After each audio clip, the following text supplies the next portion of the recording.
Hello students, मैं रचना शर्मा आपका अपने YouTube channel Sharma study house में स्वागत करती हूँ। बच्चों, जैसे आपने पिछली साल पूरी साल आपकी वर्कशीट के माध्यम से आपकी पढ़ाई चली है, तो इस बार भी हम वर्कशीट से ही पढ़ाई को कंटिन्यू करेंगे। आज आपकी फर्स्ट वर्कशीट है। आप सब बच्चे 8th क्लास में आ गए हैं 7th क्लास से। तो आज आपकी फर्स्ट वर्कशीट है और आपको पता है ये आपकी जो बुक है उसका इंग्लिश की बुक हनीकॉम्ब, उसका ये फर्स्ट चैप्टर है। आपकी पोम है, ये फर्स्ट पोम का नाम है the ant and the cricket. तो आज ये 5 तारीख में आपकी 5 अप्रैल को फर्स्ट वर्कशीट आई है। तो आपको सारी वर्कशीट करनी है, कॉपी में सारी वर्कशीट करनी है। तो सबसे पहले आप अपना यहाँ पर नाम लिखेंगे, उसके बाद अपने क्लास टीचर का नाम लिखेंगे। और पोम का नाम है आपका ant and the cricket. Ant चींटी को कहते हैं और क्रिकेट बोलते हैं झींगुर को। Read a sentence given below. Tick one option that apply to you. आपको एक ऑप्शन को टिक करना है। फर्स्ट देखिए, आई complete my work on time. मैं अपना काम समय पर करती हूँ, हमेशा समय पर करती हूँ। समटाइम्स बोलते हैं कभी कभी, या नेवर कभी नहीं। तो जो आप करते हैं उस पर आप निशान लगा देंगे। I plan my task and activities. मैं अपनी एक्टिविटीज़ और टास्क को प्लान करती हूँ, यानी कि पहले से उनकी योजना बना लेती हूँ। तो हमेशा बना लेती हूँ, कभी कभी या नेवर कभी नहीं। तो अपने हमेशा लिख दिया। When I work I get distract. जब मैं काम करती हूँ तो मैं डिस्ट्रैक्ट हो जाती हूँ, मेरा ध्यान हट जाता है। तो कभी कभी हटता है, कभी नहीं हटता है, या हमेशा हटता है। तो आपने इसमें कभी कभी कर लिया कि आपको कभी कभी ध्यान हट जाता है। अब आगे बढ़ते हैं। Given below a poem about an ant and the cricket. नीचे एक पोम दी गई है जिसमें आंट और क्रिकेट के बारे में बताया गया है। Cricket spend the summer singing and playing. जो क्रिकेट है वो गर्मियों के सीजन में गाता है, गुनगुनाता है, घूमता फिरता है और खेलता है। He does not plan anything go for the future. वो फ्यूचर के लिए कोई भी प्लान नहीं बनाता। When the winters arrive, जब सर्दियाँ आती हैं, he has nothing to eat, उसके पास खाने को कुछ नहीं होता। He decide to ask the aunt for help, वो सोचता है कि वो आंट की हेल्प लेगा, चींटी की हेल्प लेगा। Now read the first stanza, 2 stanzas from the poem and answer the question follow. नीचे पोम के 2 स्टेंजा पढ़े हैं, आपको पढ़ना है और आपको क्वेश्चन का आंसर देना है। तो पहला स्टेंजा देखिए। असली यंग क्रिकेट, एक पागल जवान क्रिकेट, एज्यूम टू सिंग, हमेशा गाता रहता है, through the warm sunny month of the gay summer and the spring, जो स्प्रिंग में और समर में गाता रहता है, गुनगुनाता रहता है। Began the complain with he found that at home, और जब उसके घर में उसे कुछ, he found that at home his cupboard was empty and winter was come, और वो कंप्लेन करता है कि सर्दी जब आती है उसके कबर्ड में कुछ भी नहीं होता खाने को। Not a crumb to be found, उसे एक दाना नहीं मिलता खाने को। On the snow covered ground, चारों तरफ जमीन पर बर्फ बिछी हुई है।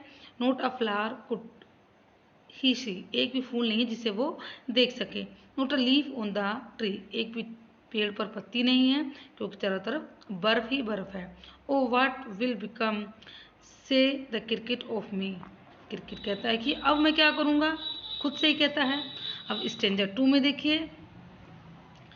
Eight the last by starving and famine mood bold, all dripping with wet and all trembling with cold, always he sat of the misery aunt, to see if he keep him alive he would grant him shelter from rain and a mouthful of grain. He wished only a borrow, he had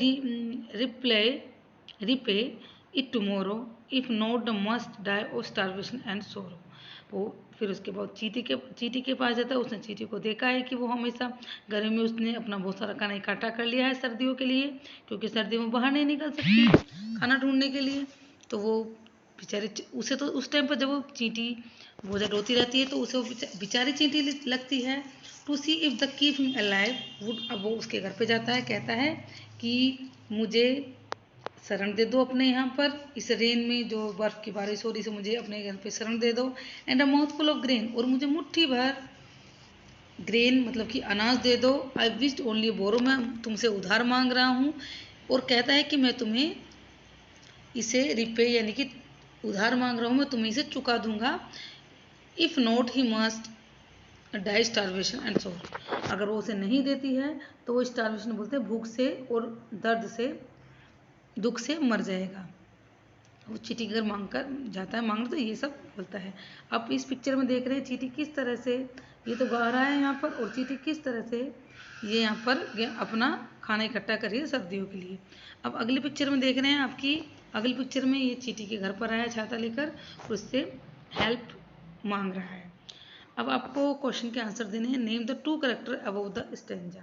कौन कौन से character हैं, तो आप ANT aunt लिख देंगे और यहाँ पर लिख देंगे CRICKET। एक क्रिकेट खेलने वाला भी होता है और एक क्रिकेट झिंगुर होता है। Why do the cricket complain, आप क्रिकेट कंप्लेन क्यों करता है, आपको ऑप्शन बताना है। There was food, no food in cupboard, he could not sing a dance, he could not like a summer. तो पहला है क्योंकि उसके कबर्ड में कोई भी खाना नहीं है। अब आगे देखिए, find the 3 word from the stanza associate with summer and spring. आपको स्टैंजा से 3 वर्ड बताने हैं जो समर, स्प्रिंग और विंटर से बिलोंग करते हों। तो आपको देखिए फर्स्ट ऑफ है यहाँ पर हम बताते हैं आपको।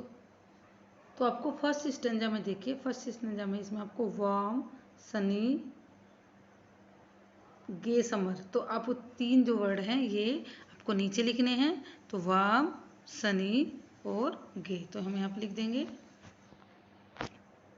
क्वेश्चन नंबर 3 में WARM वार्म, SUNNY सनी और GAY गे। तो ये हैं आपके 3 वर्ड जो इसमें एसोसिएट हैं समर और स्प्रिंग से। Find 2 phrases line from the first stanza associate with start of winter. तो इसमें जो फर्स्ट स्टैंजा के मेन 2 phrases दी गई हैं जो एसोसिएट होती हैं स्टार्ट ऑफ विंटर, विंटर के शुरू होने से। तो हम क्या करेंगे, ऊपर जाके देखेंगे कि फर्स्ट स्टैंजा में कौन सी वो लाइन है जो विंटर शुरू होने से शुरू होती हैं। तो अब snow covered on the snow covered ground, ये देखिए स्नो कवर्ड ग्राउंड और not a leaf of tree. तो ये 2 चीज़ें आप नीचे लिख देंगे, ये स्नो कवर्ड ग्राउंड और not leaf on a tree. या फिर आप इसमें देखिए 2 चीज़ें, not a crumble to be found and snow covered ground. ये 2 चीज़ ये आप ये जो सूटेबल हैं, तो ये दोनों फ्रेजेस आप नीचे लिख देंगे। ये फिर से देखिए, not a crumble to be found और नेक्स्ट है on the snow covered ground. ये 2 चीज़ विंटर से रिलेटेड हैं। जब विंटर शुरू होती है तो आसपास कुछ नहीं दिखाई देता, सारी ज़मीन पर स्नो होती है, बर्फ। नेक्स्ट है what help did the cricket ask for ant. वो किस हेल्प क्या हेल्प मांगता है उससे, मनी मांगता है, फूड और शेल्टर, वार्म क्लॉथ। तो आपको पता है वो क्या मांगता है, खाना और शरण मांगता है चींटी के घर में। Find 2 words from the stanza that are related to shortage of food. तो एक तो इसमें लास्ट में स्टारवेशन है, स्टारवेशन STARVATION स्टारवेशन होता है जब खाने की कमी होती है।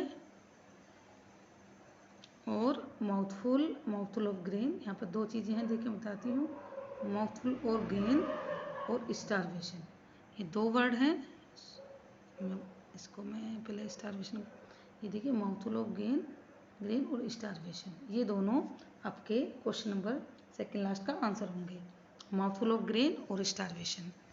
नेक्स्ट और लास्ट क्वेश्चन है हमारा question number 7। From the second stanza right a rhyming word for rain. Rain का क्या है देखिए ग्रेन, और टुमारो का है सोरो, और ब्लड का है बोल्ड का है सॉरी कोल्ड। जैसा देखिए बोल्ड के साथ कोल्ड, ग्रेन, रेन, बोरो, सोरो। बोरो, टुमोरो, बोरो, या नीचे सोरो, ये भी हो सकता है। तो इसमें हम लिख देंगे हम रेन का GRAIN, GRAIN ग्रेन।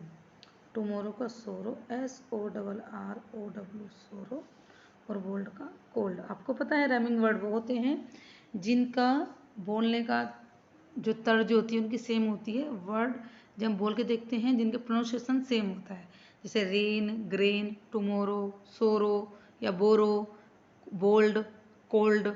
तो बोल्ड और कोल्ड का राइमिंग सेम है, तो ये वर्ड राइमिंग वर्ड्स होते हैं। तो बच्चों, आपकी आज की वर्कशीट खत्म होती है।